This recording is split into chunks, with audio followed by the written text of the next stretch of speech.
আসসালামু আলাইকুম বন্ধুরা, আশা করি সবাই সুস্থ আছেন। বন্ধুরা, একটি দেশের অস্ত্র তৈরি করা এবং তা বিক্রি করা সবসময় শুধু অর্থনৈতিক বিষয় নয়, এর মাঝে কূটনীতিক প্রভাব বিস্তার এবং আরও কিছু জটিল সমীকরণ থাকে।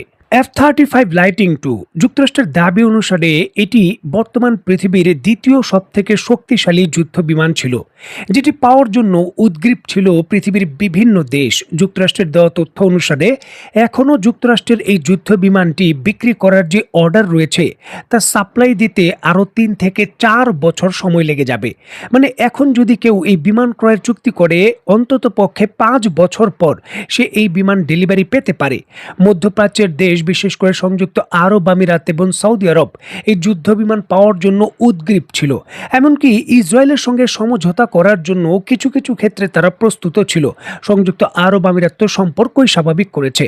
তবে যুক্তরাষ্ট্রের প্রভাব বিস্তারের এই শক্তিশালী যে প্ল্যাটফর্ম, সেটা অনেকটাই যেন শেষ করে দিয়েছে ইরান। এবং খুব একটা আগের কথা নয়, মাত্র কিছুদিন পূর্বেই ইরান এবং যুক্তরাষ্ট্রের যুদ্ধের সময়ে ইরানের আকাশ প্রতিরক্ষা ব্যবস্থা একটি F-35 যুদ্ধ বিমানে হিট করে। এই খবরের সত্যতা স্বীকার করেছে যুক্তরাষ্ট্র, যদিও ক্ষয়ক্ষতির বিষয় নিয়ে প্রশ্ন রয়েছে। তারপরও এই ঘটনা যুক্তরাষ্ট্রের F-35 এর মতো প্ল্যাটফর্মের যৌক্তিক উপযোগিতা অনেকাংশেই প্রশ্নবিদ্ধ করে ফেলেছে, যার প্রভাব পড়েছে মধ্যপ্রাচ্যের দেশগুলোতে। দীর্ঘ দর কষাকষি আলোচনার পর যে সৌদি আরব F-35 ডেলিভারি পাওয়ার বা ক্রয় করার অনুমতি পেয়েছিল, ডোনাল্ড ট্রাম্প অনুমতি দিয়েছিলেন, সেখান থেকে অনেকটাই যেন এখন সৌদি আরব নিজেই সরে যাচ্ছে। এবং এই প্ল্যাটফর্মটি সৌদি আরব ক্রয় করবে কিনা তা নিয়েও প্রশ্ন রয়েছে। এবং সৌদি আরবের কর্তৃপক্ষ নিশ্চিত করেছে তারা তুরস্কের তৈরিকৃত যে কান জেট ফাইটার রয়েছে পঞ্চম প্রজন্মের, তা F-35 এর পরবর্তী প্ল্যাটফর্ম হিসাবে তারা চিন্তা করছে। কারণ এই ক্ষেত্রে সৌদি আরব নিশ্চিত করেছে প্রযুক্তি হস্তান্তর, বিভিন্ন ধরনের সোর্স কোডের সরাসরি এন্টার এবং যে কোনো ধরনের নতুন ডেভেলপমেন্টের ক্ষেত্রে এই সৌদি আরবের সরাসরি যুক্ত হওয়ার পসিবিলিটি, এবং যুদ্ধক্ষেত্রে নতুন প্ল্যাটফর্ম হিসাবে ইরানের হাতে পর্যাপ্ত তথ্য না থাকা, এই সকল কিছুকে কেন্দ্র করে কান পঞ্চম প্রজন্মের জেট ফাইটারকেই এখন কিন্তু সৌদি আরব তার নিরাপত্তার জন্য সবথেকে গুরুত্বপূর্ণ ভাবছে। আর এটি যুক্তরাষ্ট্রের জন্য একটি বড় ধাক্কা। দেখুন, অলরেডি ইউরোপের বহু দেশ, এমনকি কানাডার মতো দেশও F-35 ক্রয় চুক্তি থেকে অনেকটা সরে এসেছে। নতুন করে মধ্যপ্রাচ্যের দেশগুলোও F-35 থেকে সরে যাচ্ছে। মানে বিশ্বব্যাপী যুক্তরাষ্ট্রের অস্ত্রের যে আধিপত্য ছিল এবং একচাটিয়া তাদের যে দাবদাবা ছিল, সেটা অনেকটাই যে খর্ব হয়ে গেছে এবং বিলুপ্তির পথে, সেই বিষয়গুলো কিন্তু পরিষ্কার হচ্ছে, যেটি ইরান যুদ্ধে যুক্তরাষ্ট্রের অন্যতম বড় ক্ষতি হিসেবে চিহ্নিত। প্রশ্ন কিন্তু এখানে এটাও উঠছে যে আগামী বুধবারে চুক্তি না হলে হামলার যে ঘোষণা দিয়েছেন ডোনাল্ড ট্রাম্প, যদি সেটি বাস্তবায়ন করতে চান এবং চীনের কিল চেনে আবার বড় কোনো দুর্ঘটনা ঘটে, এইবার কি তাহলে যুক্তরাষ্ট্রের সর্বোচ্চ অস্ত্র B-2 বোমার আঘাতপ্রাপ্ত হতে পারে? আর যদি সেটি হয়, তাহলে বিশ্বব্যাপী যুক্তরাষ্ট্রের অস্ত্রের উপর আস্থা এবং তাদের বাজার ব্যবস্থা কত বড় ধস নামতে পারে, সেটা সামরিক বিশেষজ্ঞরা বারবার কিন্তু হুঁশিয়ারি দিচ্ছেন।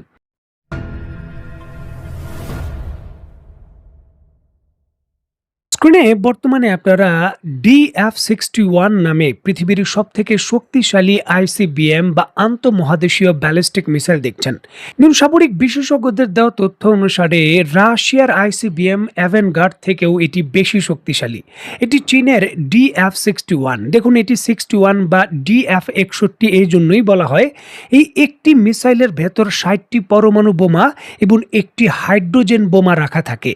দেখুন, DF-61 একটি মিসাইল, যে মিসাইলে 60টি পরমাণু বোমা এবং একটি হাইড্রোজেন বোমা থাকে, এবং আন্তর্জাতিক দেওয়া তথ্য অনুসারে এই মিসাইলটি পৃথিবীর যে কোনো প্রান্তে মাত্র 20 মিনিটের মধ্যেই পৌঁছতে পারে। এবং এর গতি এতটাই শক্তিশালী, পৃথিবীর এমন কোনো ইন্টারসেপ্ট ব্যবস্থা নেই যে এটিকে প্রতিহত করতে পারে। আর এই জন্যই কিন্তু চীন সরাসরি মাত্র কিছুদিন পূর্বে তাদের যে প্যারেড গ্রাউন্ডে ন্যাশনাল প্যারেড হয়েছে, সেখানে প্রদর্শন করে পরিষ্কারভাবে বার্তা দিয়েছে চীন কখনোই কোনো দেশের ভেতর প্রথমে আক্রমণ করবে না, তবে যদি কেউ চীনে আক্রমণ করে প্রথম, তার দ্বিতীয় আক্রমণের কোনো সুযোগ দেবে না চীন। চীনের পরিষ্কার স্ট্যান্ড। যাই হোক, এই মিসাইলটি এবং এই মিসাইল লঞ্চারটি আবারও আলোচনায়। রিসেন্টলি যখন ইন্দোনেশিয়া তার আকাশ সীমা যুক্তরাষ্ট্রকে ব্যবহারের অনুমতি দিয়েছে, ঠিক এমতো অবস্থায় চীন তার এই শক্তিশালী আইসিবিএম এর যে মিসাইল সেক্টর রয়েছে সরাসরি প্রকাশ্যে এনে সেগুলো ইন্দোনেশিয়া এবং তার যে শত্রু দেশ রয়েছে তাদের বিরুদ্ধে মোতায়েন শুরু করেছে।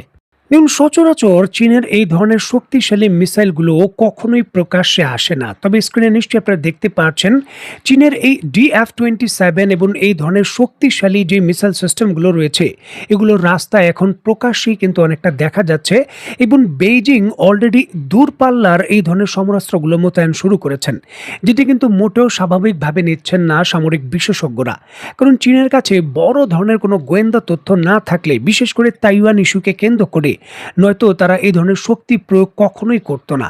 দেখুন, চীন পরিষ্কারভাবে বার্তা দিতে চাচ্ছে তাদের অভ্যন্তরীণ ইস্যুতে যদি কেউ নাক গলায়, সেই দেশের অবস্থান যত দূরে বা পৃথিবীর যেখানেই থাক না কেন, চীন কখনোই কিন্তু সেই দেশকে ছেড়ে কথা বলবে না এবং শক্তিশালীভাবেই সেই দেশের বিরুদ্ধে প্রতিক্রিয়া দেখাবে, যার জন্যই কিন্তু তাদের যে নিজস্ব প্রস্তুতি রয়েছে সেটা সম্পূর্ণ করলো তারা।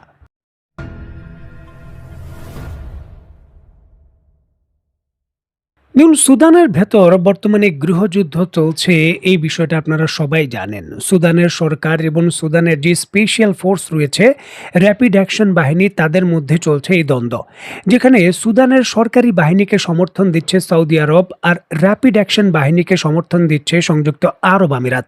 অনেকটা প্রক্সি যুদ্ধের মতো। ঠিক এমতো অবস্থায় সুদান সরকারের সামরিক বাহিনীকে সহযোগিতার জন্য সৌদি আরবের অর্থায়নে $1.5 বিলিয়ন পাকিস্তানের অস্ত্র বিক্রির একটা চুক্তি হওয়ার চূড়ান্ত দ্বার প্রান্তে ছিল দুই দেশ, তবে এটি বাতিল হয়ে গেছে। পাকিস্তানের অর্থনীতি এবং সামরিক ক্ষেত্রে এই চুক্তি অত্যন্ত গুরুত্বপূর্ণ ছিল, কারণ পাকিস্তানের সামরিক ইতিহাসে এটিই ছিল সর্ববৃহত্তম চুক্তি, তবে সেটি বাতিল করা হয়েছে। যেমনটা জানা যাচ্ছে, সৌদি আরবকে যুক্তরাষ্ট্র প্রেশার দিয়েছে যদি তারা সুদানের ভেতর এই অস্ত্র বিক্রির প্রক্রিয়ায় অর্থায়ন করে, সেটি মানবিকভাবে পশ্চিমা বিশ্বের কাছে সুদানের গৃহযুদ্ধ বাড়িয়ে তোলার ক্ষেত্রে সৌদি আরবের বিরুদ্ধে যেতে পারে। আর এই জন্য সৌদি আরব অবশেষে $1.5 বিলিয়ন সুদানের সরকারকে অর্থায়ন করা পাকিস্তানের এই সামরিক চুক্তি থেকে সরে যায়। পরবর্তী সময় বাধ্য হয়ে পাকিস্তান এই চুক্তি বাতিল করেছে। দেখুন, পাকিস্তানের সঙ্গে সৌদি আরবের সামরিক চুক্তি রয়েছে, যার অধীনে শক্তিশালীভাবে সৌদি আরবকে সমর্থন দেওয়ার জন্য অনেকটা প্রতিশ্রুতিবদ্ধ পাকিস্তান। ঠিক এমতো অবস্থায় ইরান এবং যুক্তরাষ্ট্রের সঙ্গে মধ্যস্থতা করে ইরানকে একটি শান্তি চুক্তি প্রক্রিয়ায় উপনীত হওয়ার সুযোগের ক্ষেত্রে পাকিস্তানের প্ল্যাটফর্ম হিসাবে ব্যবহারের বিষয়টা মোটেও কিন্তু সৌদি আরব ভালোভাবে নেয়নি। এমনকি সংযুক্ত আরব আমিরাতের মতো দেশও কোনোভাবেই এই পাকিস্তানের অবস্থান মেনে নিতে পারেনি, যার জন্য তারা পাকিস্তানকে যে ঋণ দিয়েছিল $3 বিলিয়ন, তা কিন্তু সাথে সাথে তারা প্রত্যাহার চেয়ে তা ফেরত চেয়েছে। পাকিস্তান সরকার হয়তো সেটা ফেরত দেবে তারা বলছে। মানে এই প্রক্রিয়ায় সরাসরি পাকিস্তান যুক্তরাষ্ট্রের মন রক্ষা করতে গিয়ে মধ্যপ্রাচ্যের দেশগুলোর সঙ্গে তাদের দূরত্ব তৈরি করে ফেলেছে, এটা কিন্তু অনেকটাই পরিষ্কার। দেখার বিষয় যে চূড়ান্তভাবে আগামীকাল যে আলোচনায় বসার কথা ইরানের সঙ্গে, যেটা প্রত্যাখ্যান করেছে ইরান যুক্তরাষ্ট্রের সঙ্গে আলোচনায় বসার ক্ষেত্রে, সেই আলোচনা হয় কিনা বা এই পরিস্থিতি পাকিস্তানকে কূটনীতিক এবং সামরিকভাবে কি সুবিধা দেয়।